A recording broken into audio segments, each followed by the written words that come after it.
Okay, sorry, I don't know why this did it again. It cut out right in the middle. I had to start this over. Both sides at the beginning of the war believe that it'll be over by Christmas of 1914. It isn't. There is the amazing Christmas truce of 1914 where the two sides stop fighting on Christmas Day. They go out, they hang out with each other, they play soccer for a while, they have a nice time, they sing songs, they celebrate the birth of Jesus, and then they go back the next day to killing each other.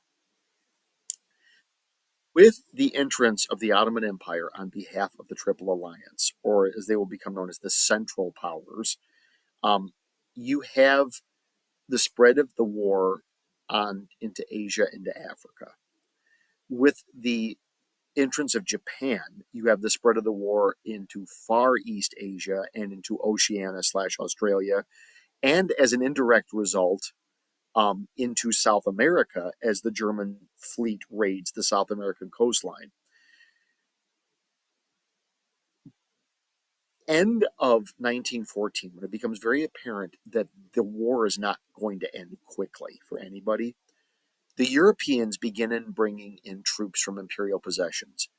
The British bring in Indians to fight on the Western Front into Africa, and I mean into Europe and France. Um, the French, the um, British, and the Germans begin bringing Africans in from their colonies to fight in France, and in the case of the Germans in Russia as well. The Anzacs, the Australia New Zealand Army Corps, is brought in from Australia with the capture of part of Australia and German New Guinea by the Australian Army. The Australians and New Zealanders come from Oceania into Europe to do the fighting. It's not just the volume of men, it's the idea that you need a new way to approach the fighting. And what ends up happening is the real focus on trench warfare. Now, the trench idea actually came from the American Civil War, and European militarists had studied the U.S. Civil War. So what you had is two sides that basically had entrenched and dug themselves in.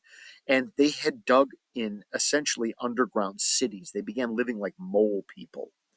And these trenches were horrible. They were filled with raw sewage. They were filled with dead bodies. They were filled with vermin, giant rats, um, and lice, and fleas, and all sorts of problems.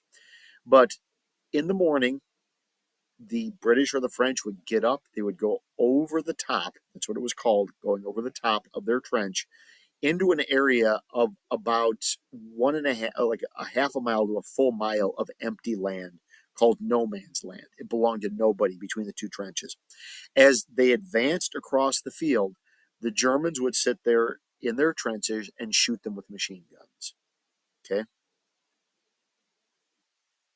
Um, when and if the soldiers made it across, they then had to try to go over, through, or under anywhere from a yard to 3 yards of barbed wire. When they got through that, then they finally got to the enemy trench. If they were lucky and they took possession of the enemy trench, they grabbed onto it while the enemy simply moved to a farther back trench.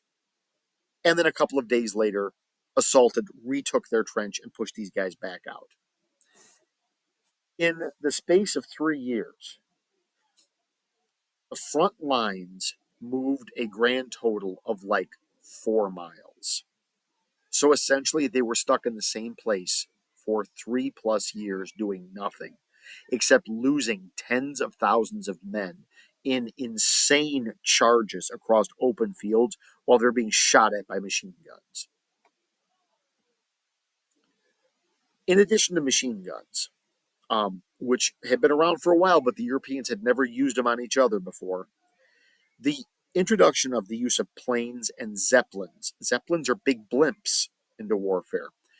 The planes, the airplane was invented by Orville and Wilbur Wright, two American brothers in Ohio. Um, the U.S. Army decided not to invest in planes because they thought that they would never work as a war weapon. The French bought them and improved on the design. And by World War One, the French have functional aircraft that are engaging in fighting. Now, it is a bit sketchy. Originally, at least initially, while the fighting started, there were no parachutes, and the machine guns had to be mounted on the front of the plane, right by the pilot, who had to shoot as well as pilot the plane. And if you think about this, this becomes very problematic because as you're shooting through your propeller. And if you're not careful, you will blow the propeller off. So to deal with this, they began installing timing chains that would shut the engine down briefly while you were shooting, which if you were not quick enough, the engine wouldn't start back up, and then you went, bah! And you had to, you would crash. There were actual stories of pilots who had to crawl out on the front of their plane and hand start the engine again because it had shut off that bad. And in order to drop bombs, you literally had to carry a case of bombs behind your seat, and you had to drop them out of your seat by hand. The same thing with the Zeppelins. The Zeppelins, you had to drop bombs out of the windows because there was no mechanism to drop the bombs. The other part about the Zeppelins were really good about being terrifying. They would cross over the English Channel at night and they would bomb English cities to sort of prove that England was not immune from attacks by Germany. Um, However, the Zeppelins were filled with hydrogen at the time. If you hit them with even one bullet and it ripped through the canvas coating, the entire thing would incinerate like a gigantic fireball.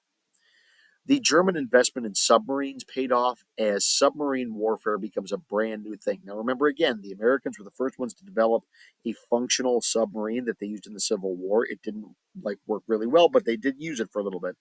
German submarines, much more modern, much more efficient, and they wreak havoc on shipping. And then the whole use of the trench warfare.